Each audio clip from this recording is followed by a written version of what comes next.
ada hewan yang halal untuk dimakan dan ditunggangi, dipakai jasanya, dan ada hewan yang haram, baik dikonsumsi ataupun ditunggangi ataupun dipelihara. Kalau yang pertama bisa dipelihara juga. Tentu yang dihalalkan oleh Sang Pencipta Allah selalu lebih banyak daripada yang diharamkan, selalu lebih banyak. Sebagaimana juga kebaikan dan nikmat Allah selalu lebih banyak daripada cobaannya. Sepanjang tahun kita lebih banyak sehat daripada sakit. Sepanjang hari kita lebih banyak kenyang daripada lapar. Sepanjang hari lebih banyak kita segar daripada kita capek, dan seterusnya. Hewan-hewan ini yang dihalalkan oleh Sang Pencipta Allah banyak sekali jumlahnya, dan tidak pernah ada campur tangan manusia di apapun yang berhubungan dengan hewan ini. Kita tahu lautan dan sungai di bola bumi ini adalah 5 kali lipat dari daratan. 5 kali lipat dari daratan. Jadi daratan yang kita huni sekarang ini adalah 1/5 dari lautan. Dan seluruh yang di air di lautan hewannya halal. Seluruh yang di air halal. Sebagaimana sabda Nabi SAW dalam hadis sahih tentang lautan dan sungai, hillun maitatuhu tahurun ma'uh. Suci bangkainya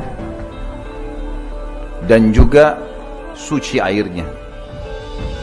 Jadi kalau ada ikan mati atau apapun hewan air, halal dimakan. Hal-hal yang dilarang dari hewan darat seperti taring misalnya tidak berlaku pada hewan air. Mau ikan paus, mau ikan hiu, pokoknya halal yang di air. Intinya itu penyampaian baginda Nabi sallallahu alaihi wasallam. Ditambah lagi plus, kita tahu tadi kalau lautan itu adalah 1/5 kali lipat dari daratan, berarti otomatis penghuni lautan lebih banyak daripada penghuni daratan, itu pasti. Karena 5 kali lipat lebih luas.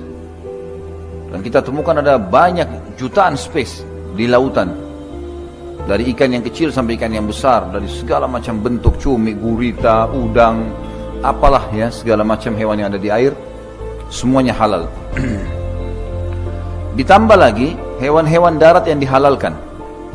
Berarti memang yang dihalalkan jauh lebih banyak. Seperti misalnya semua hewan yang disebut dengan istilah ternak. Dan kita tahu dalam salah satu ayat Al-Quran, surah Al-Quran namanya surah Al-An'am. Al-An'am artinya hewan-hewan ternak. Yang halal dimakan dagingnya boleh diternak. Kambing, sapi, unta, kuda, kelinci, ayam, halal semua. Halal dimakan, halal dipelihara, halal ditransaksikan. Tinggal yang haram saja, yang haram lingkupnya lebih kecil, dibatasi oleh Nabi SAW. Yang halal juga tambah ya, hewan udara dari burung-burung, banyak yang halal. Selama burung itu tidak menyerang, tidak menjadikan cengkeramannya sebagai cara untuk menyerang, atau menyerang dengan pelatuknya secara khusus gitu kan. Seperti burung elang misalnya, burung gagak, atau mungkin burung-burung yang bertaring seperti kelelawar misalnya, ini semua hukumnya haram. Selain daripada itu seperti merpati atau burung apalah ya, semuanya halal. Jadi hewan lautan semuanya halal, hewan darat dibatasi yang tidak bertaring ya, bukan hewan buas. Kemudian juga hewan udara juga seperti itu halal selama dia tidak menyerang dengan cengkeramannya atau menyerang dengan pelatuknya. Pelatuk hanya dipakai untuk makan saja biasa. Maka itu halal. Hewan yang haram sempit sekali. Kata Nabi SAW, diharamkan buat kalian di hari Khaybar semua hewan-hewan yang bertaring, dari hewan daratan dan hewan udara, serta yang mencengkram, memiliki kuku yang mencengkram, menyerang dengan cengkramannya. Kita tahu seperti harimau, singa, kucing, ya, ular, semua bertaring. Ini semua diharamkan, dan termasuk masuk dalam haram adalah hewan-hewan yang disuruh bunuh oleh Nabi SAW. Sebagaimana ada hadis Nabi SAW yang menyebutkan bahwasanya ada 5 hewan harus dibunuh dalam kondisi lagi tenang atau dalam peperangan. Di medan perang pun kita kalau dapat hewan-hewan ini disuruh bunuh. Dalam kondisi tenang pun boleh dibunuh.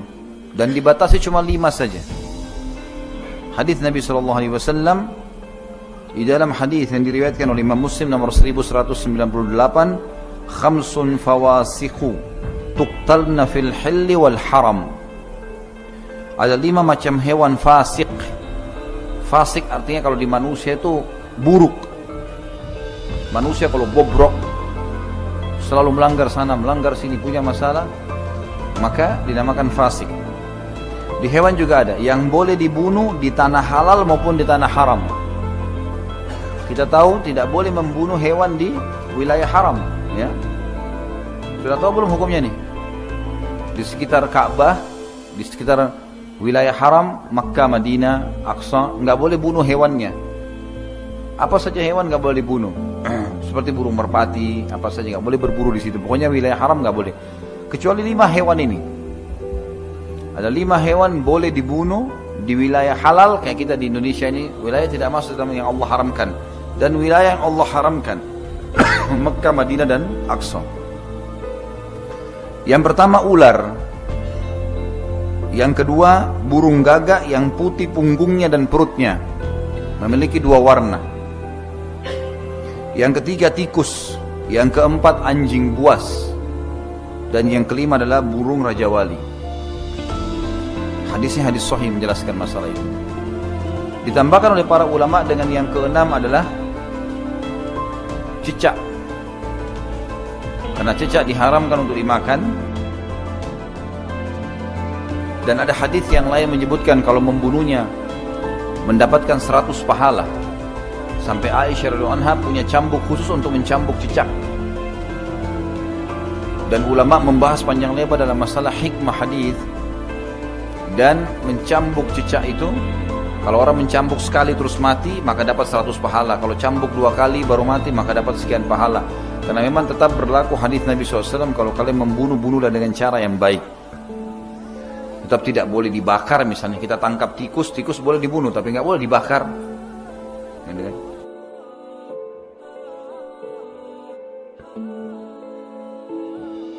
Ini poin pertama berhubungan dengan masalah hewan, jenis-jenis hewan yang telah dihalalkan, baik itu dagingnya, ya, nilainya, transaksinya, kemudian juga di ternak, di air semuanya boleh, di darat dikecualikan saja tadi 5 hewan, dan sifatnya yang umum semua bertaring. Kemudian juga hewan udara sudah kita sebutkan.